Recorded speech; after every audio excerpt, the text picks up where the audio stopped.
उपासक को छल, कपट, दंभ, पाखंड, राग, द्वेष, क्रोध, विरोध ये तभी छूते हैं जब गुरु विमुख होता है।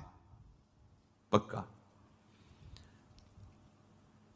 भजन और संत समागम, कोई त्रिभुवन में ऐसी स्थिति नहीं जो प्राप्त न करवा दे। ये दो बात, जो गुरु प्रदत्त भजन है और जो गुरुजनों का संग है, ये दो, ये ध्रुवदास जी ने भी कहा है, साधन को हरि भजन है कै सत्संग सहाय।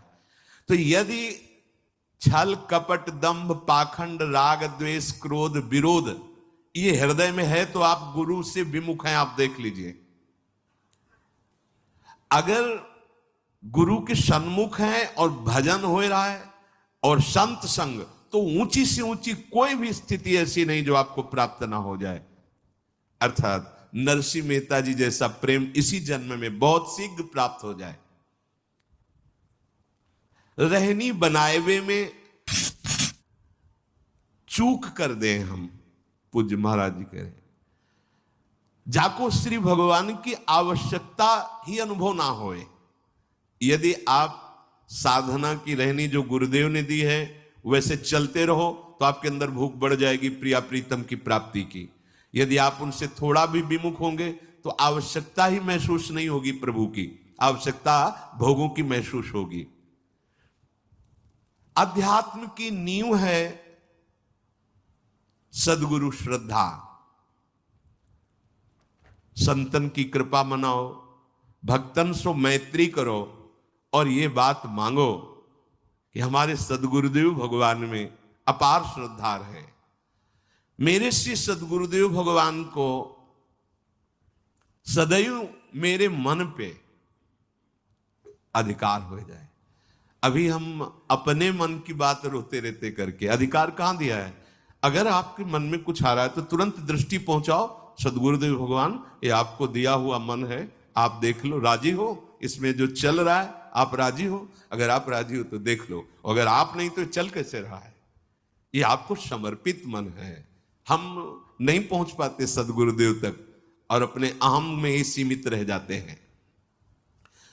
तो तुमने जो लक्ष्य बनाए है वाको दृढ़तम, वाको निष्ठा में बदलना होगो। सब साधन तभी सिद्ध माने जाएंगे जब एकमात्र केवल भगवत चिंतन चलने लगे। बुद्धि की परीक्षा ले खुद, बाबा कह रहे, सामने सब भोग हो तुम्हारे, फिर अगर बुद्धि ललचा रही तो उससे पूछो कि क्या तुम प्रभु की प्राप्ति के लिए चली थी? अय बुद्धि, तूने निश्चय किया था श्यामा श्याम, फिर ये कहां राजी हो रही, फिर ये तू आकर्षित कहां हो रही है? संसार की सब वस्तुन को कोई प्रभाव तुम्हारे ऊपर ना पड़े, समस्त संसार तब भगवत स्वरूप हो जाएगा जब गुरुदेव की आज्ञा के अनुसार भजन और किसी भी भोग का कोई आकर्षण नहीं। तब तो यहां कह रहे कि आपका संबंध जहां वहीं चिंतन, जहां चिंतन वहीं संबंध। इसलिए हमें किशोरी जी के चरणारविंद का प्रेम चाहिए, तो किशोरी जी से ही संबंध और उन्हीं का चिंतन।